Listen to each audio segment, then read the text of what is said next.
안녕하세요. 김성길 목사와 함께하는 GTS 말씀 묵상 시간입니다. 오늘은 5번째 주간의 둘째 날 묵상입니다.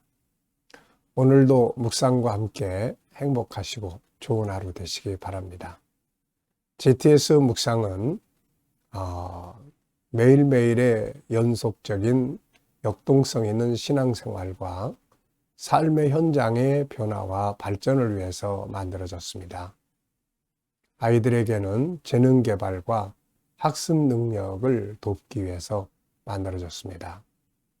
이것을 위해서 5, 7, 2의 구조가 들어있죠. 5는 그림을 보고 분석하는, 또 사물을 보고 분석하는 5가지의 내용인데요. 이것을 통해서 생각의 기능을 활성화시키고 기억력을 활성화시켜 줍니다. 아이들에게는 공부할 수 있는 두뇌를 만들어 주는 거죠. 7은 7가지의 주제입니다. 월, 화, 수, 목, 금, 토, 일. 요 7가지 주제는 매일매일 우리가 살아가면 변화와 발전을 만드는 주제가 되고요. 이 7가지를 한꺼번에 모아서 사용하면 우리의 삶을 점검하고 컨설팅하는 도구가 되고요. 아이들에게는 또 학습을 점검해주고 학습 독서 지도할 수 있는 아주 좋은 방법이 됩니다. 그리고 5, 7, 2. 2는 질문 만들기와 주님과 소통하고 영감을 얻는 시간이 되겠습니다. 내 생각과 감정으로 사는 것보다는 주님이 주시는 영감으로 사는 것이 훨씬 더 나은 삶을 살게 되는 거죠. 5, 7, 2. 자, 익숙해지실 수 있도록 매일매일 잘 훈련해 보시기 바랍니다. 자, 오늘도 그림 분석부터 시작을 하겠습니다. 자, 오늘 그림은 많이 보신 그림 중에 하나죠. 바울 사도가 믿는 사람들을 잡아다가 넘겨주기 위해서 가는 도중에 다메섹이라는 곳에서 예수님을 만나게 됩니다. 그 현장에 대한 그림이에요. 저는 이 그림을 보면서 제목을 이렇게 정했습니다. 인생의 전환점. 인생의 전환점. 우리 인간에게는 인생의 전환점이 가끔 필요합니다. 그런데 이 전환점이 무엇을 통해서 이루어지냐면은 주님과의 만남을 통해서 이루어집니다. 인간의 지식, 경험, 감정, 이런 걸 가지고서는 전환점이 잘 안 생겨요. 그런데 예수님을 딱 만나면 인생의 전환점이 생깁니다. 엠마오로 내려가던 제자들이 예수님을 딱 만나는 순간 가던 길에 서서 돌아서서 예루살렘으로 다시 올라가게 된 거죠. 그래서 주님과의 만남, 바울의 인생의 전환점은 주님과의 만남이었죠. 주님과의 만남은 저에게도 인생의 전환점을 만들어 주었습니다. 그래서 주님과의 만남은 항상 삶의 전환점이 된 거죠. 자, 분석해 보겠습니다. 눈에 보이는 부분은 넘어져 있는 바울, 그리고 놀란 말, 하늘에서 비치는 빛. 보이지 않는 부분에는 바울 사도가 이렇게 넘어진 이유가 있죠. 바울을 만나주신 주님, 그리고 바울의 인생의 전환점이 이제 쭉 나타나게 되죠. 그 결과가 또 있게 됩니다. 만약에 여기서 예수님을 만나지 못했다면 바울은 계속 가던 길을 갔겠죠. 믿는 사람들 잡아다주는 이 악한 일에 쓰임을 받는 그 길을 가다가 멸망으로 가고 말았을 거예요. 근데 주님을 딱 만나면서부터 그는 모든 것이 다 바뀌어버린 거죠. 이런 만남 우리에게도 있어야 되겠습니다. 자, 세 번째는 그림에서 가장 중요한 것은 무엇인가요? 저는 만남. 신앙은 예수님과의 만남이다. 이렇게 적었어요. 그래서 우리가 주님과의 만남을 늘 사모하고 주님을 찾고 갈망하면서 주님과의 만남을 늘 가져야 합니다. 자, 연상법 훈련입니다. 자, 눈 감아보시고요. 네. 쓰러져 있는 바울, 놀란 말, 하늘에서 비치는 빛. 네. 자, 그리고 이 그림과 관계되어 있는 또 성경 말씀들도 한번 떠올려 보시죠. 저는 성경 속에서 하나님을 만나거나 예수님을 만나서 인생의 전환점을 만든 사람들을 쭉 적어봤습니다. 우선 아브라함, 창세기 12장에 하나님과의 만나면서 갈대아 우르에서 가나안 땅으로 이사 가게 됐죠. 아브라함에게도 인생의 전환점이 온 겁니다. 또 출애굽기 3장을 보면은 모세, 시내산에서 양치다가 인생을 끝내야 될 모세가 하나님을 만나면서부터 새로운 역사가 시작이 됩니다. 신약에 넘어오면은 제자들, 예수님의 제자들이 바닷가에서 고기잡이 하다가 평생을 마쳐야 될 사람들이 예수님을 딱 만나면서부터 인류 역사에 가장 강하게 영향력을 미치는 인생의 전환점들이 다 온 거죠. 바울의 만남, 또 창세기 28장에 보면은 야곱이 베델에서 하나님과의 만남, 그리고 신약에 넘어오면은 수많은 성도들, 가나안 여인의 주님과의 만남, 또 혈루증 여인의 주님과의 만남, 엠마오로 내려가던 제자들이 주님과의 만남, 이런 만남의 순간 다음에는 뭔가 이렇게 인생의 전환점들이 다 생겼어요. 이 속에 저 역시 주님과의 만남. 처음 출발할 때도 주님과의 만남을 통해서 모든 게 출발이 됩니다. 주님과의 만남을 통해서 만들어진 것이 제자훈련 프로그램. 주님과의 만남을 통해서 만들어진 것이 선교의 비전이고 이 교회가 탄생을 합니다. 주님과의 만남을 통해서 천국운동이 일어났고, 주님과의 만남을 통해서 G7이 만들어졌고, 주님과의 만남을 통해서 GTS가 또 탄생을 합니다. 그리고 주님과의 만남을 통해서 제 목회 사역에서 그만두고 싶을 때, 포기하려고 했을 때 다시 일어서게 되고, 이게 다 예수님과의 만남이에요. 지금도 그분과의 소통, 우리 묵상에서 소통하잖아요.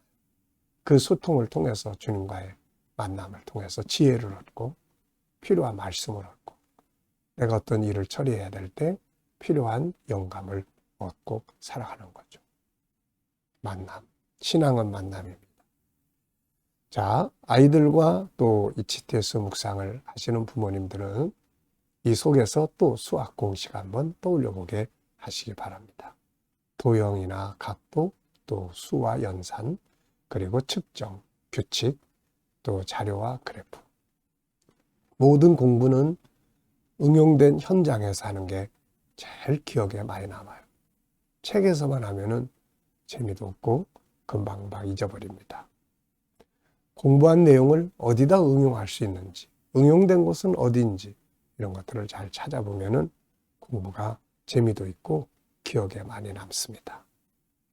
자, 상상력 키우기입니다. 이 그림 가운데 두고요. 앞에는 핍박자 바울. 그 다음에 다음 그림은 복음 전하고 순교자 바울. 그 중심에는 오늘 이 그림이 있는 거예요. 주님과의 만남. 만나기 전에는 핍박자. 만난 후에는 예수의 증인. 자, 미래를 어떻게 살고 싶은가요? 그렇다면 지금 무엇을 해야 할까요? 오늘도 또 한번 생각해 보시기 바랍니다. 자, 본문 말씀 읽어보겠습니다. 빌립보서 3장 5절로 11절. 나는 8일 만에 할례를 받고 이스라엘 족속이요 베냐민 지파요 히브리인 중에 히브리인이요 율법으로는 바리새인이요 열심으로는 교회를 받게 하고 율법의 의로는 흠이 없는 자라. 그러나 무엇이든지 내게 유익하던 것을 내가 그리스도를 위하여 다 해로 여길 뿐더러 또한 모든 것을 해로 여김은 내 주 그리스도 예수를 아는 지식이 가장 고상하기 때문이라. 내가 그를 위하여 모든 것을 잃어버리고 배설물로 여김은 그리스도를 얻고 그 안에서 발견되려 함이니 내가 가진 의는 율법에서 난 것이 아니요 오직 그리스도를 믿음으로 말미암은 것이니 곧 믿음으로 하나님께로부터 난 의라.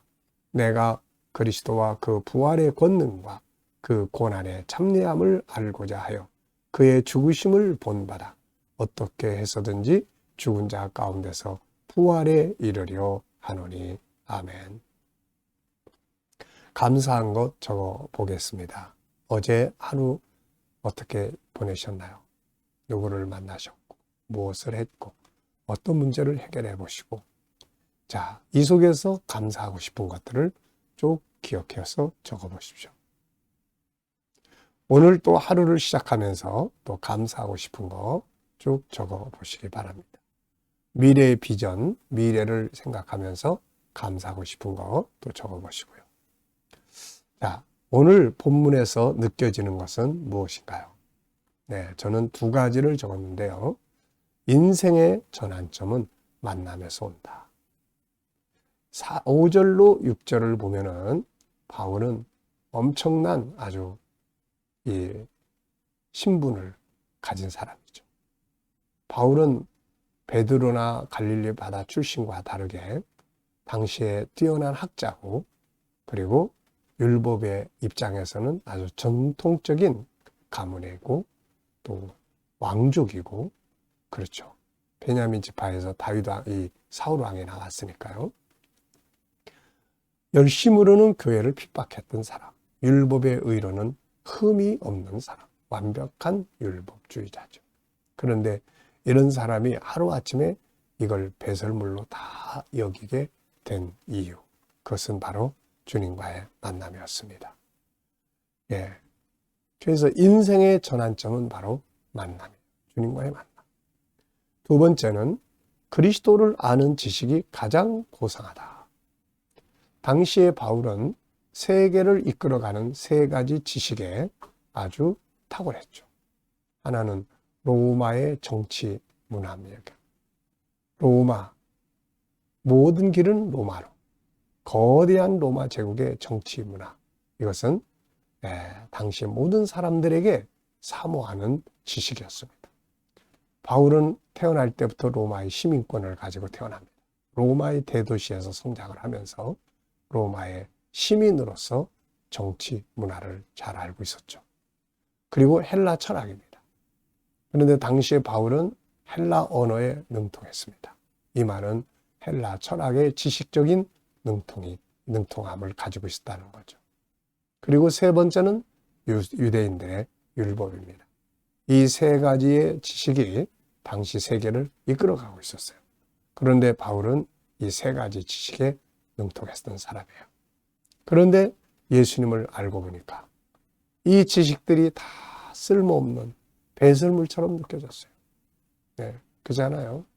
로마 제국이 거대해도 다 결국 무너지고 영원한 하나님의 나라, 그리스도의 나라만이 영원한 걸 알게 되었고 헬라 철학이 본질이 사람을 찾는 건데 그 찾고자 하는 노력은 뛰어나지만 그러나 천국을 갔다 오면서 바울은 인간의 모든 것을 알게 되었고 알고 보니 그들이 말하는 지식이라는 것은 아무것도 아닌 것이었습니다.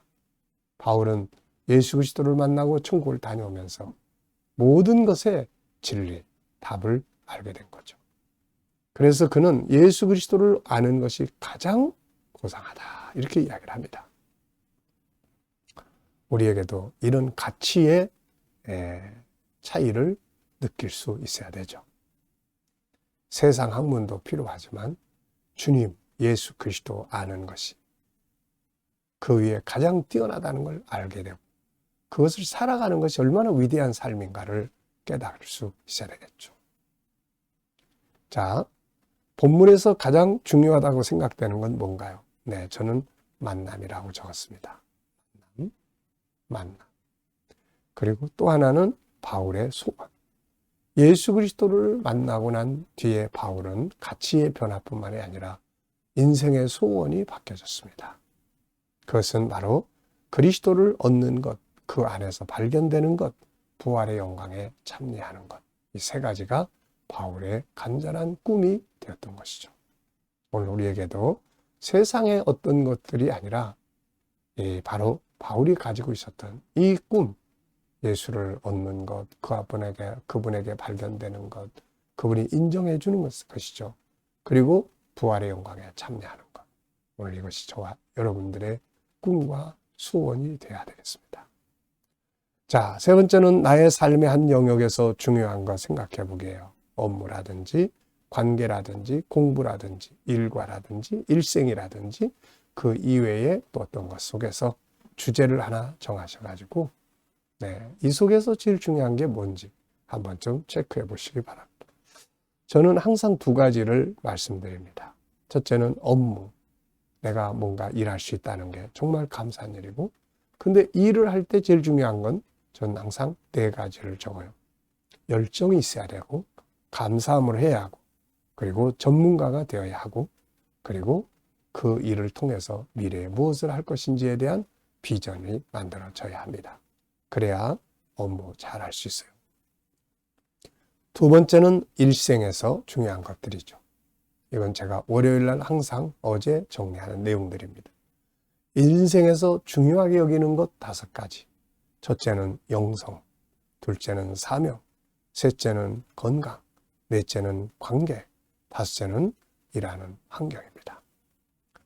자, 여러분들도 이 주제들을 하나씩 살펴보면서 그 속에서 중요한 것이 뭔지, 오늘 또 우리가 어떤 일들을 감당해야 될 때 그 속에서 가장 중요하게 여겨야 될 게 뭔지 한 번쯤 생각해 보시면 변화와 발전이 이루어지죠. 질문 만들기입니다. 질문이 없으면 답을 찾을 수 없고 변화와 발전도 이루어질 수 없다는 거죠. 질문의 차이가 인생의 차이를 만들게 됩니다. 자, 5절로 6절에서 질문 만들어 보게요. 나는 8일 만에 할례를 받고 이스라엘 족속이요 베냐민 지파요 히브리인 중에 히브리인이요 율법으로는 바리새인이요 열심으로는 교회를 받게 하고 율법의 의로는 흠이 없는 자라. 자, 저는 이렇게 질문을 만들었습니다. 그가 교회를 받게 한 이유는 무엇인가? 그가 왜 교회를 핍박을 했을까요? 우선 예수를 잘 몰랐기 때문입니다. 예수를 몰랐어요. 그리고 당시에 그는 예수를 이단으로 생각을 했습니다. 유대교의 이단으로 생각을 해서 예수를 없애야 된다 이렇게 생각을 했던 거죠. 자, 두 번째 질문은 개인 질문입니다. 인간관계에 대해서 질문하는 내용이에요. 자, 인간관계를 잘하기 위해서 필요한 방법들은 무엇인가요? 자, 저는 항상 3가지. 첫째, 구원의 목표를 가지면 된다. 두 번째, 대화법을 잘 알면 된다. 셋째, 조금만 손해보면 된다. 그러면은 사랑과의 관계도 잘 가질 수가 있습니다. 자, 이 시간은 이제 주님과 소통하는 시간입니다. 눈 감으시고요. 오늘 본문 한번 쭉 떠올려 보시고 7가지 주제도 떠올려 보십시오. 그리고 내 삶의 현장을 한번 쭉 살펴보세요. 그래서 오늘 누구를 만나고 무엇을 하고 어떤 일을 하고 어떤 문제를 해결해야 되는지, 그리고 주님께 물으시면 됩니다. 하나하나의 일을 놓고 주님, 이럴 때 어떻게 해야 될까요? 주님이라면 어떻게 하시겠습니까? 어떤 말씀을 사용해야 되나요? 어떤 주제를 활용하는 게 좋을까요? 이 사람에게는 어떤 말을 해야 되나요? 어떤 자세로 대해야 될까요? 그리고 기다리시면 주님이 주시는 지혜, 말씀, 확신, 감동, 질문 이런 것들이 있습니다. 이 영감을 가지고 살면 내 생각으로 사는 것보다는 훨씬 더 좋은 삶을 살게 됩니다. 오늘도 영감과 함께 행복하고 승리하는 하루가 되시길 바랍니다. 기도하고 마치겠습니다. 주님 감사합니다. 오늘도 묵상으로 하루를 시작합니다.